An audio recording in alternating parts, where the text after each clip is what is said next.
তুমি আমাকে মেঘ ডাকবার যে বইটা দিয়েছিলে একদিন, আজ খুলতেই দেখি তার মধ্যে এক কোমর জল।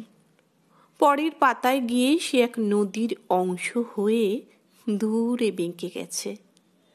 আমাকে তুমি উদ্ভিদ ভরা যে বইটা দিয়েছিলে, আজ সেখানে এক পাও এগোনো যাচ্ছে না, এত জঙ্গল।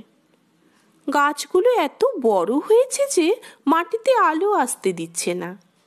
আমাকে তুমি ঝর্ণা শেখবার যে বইটা দিয়েছিলে, আজ সেখানে মস্ত এক জলপ্রপাত লাফিয়ে পড়ছে সারাদিন।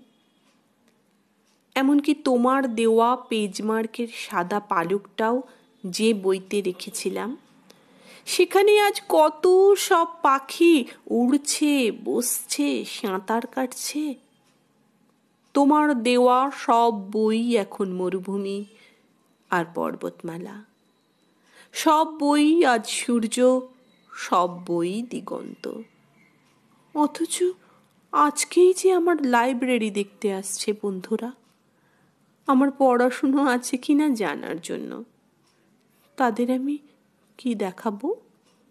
তাদের সামনে কোন মুখে দাঁড়াবো আমি?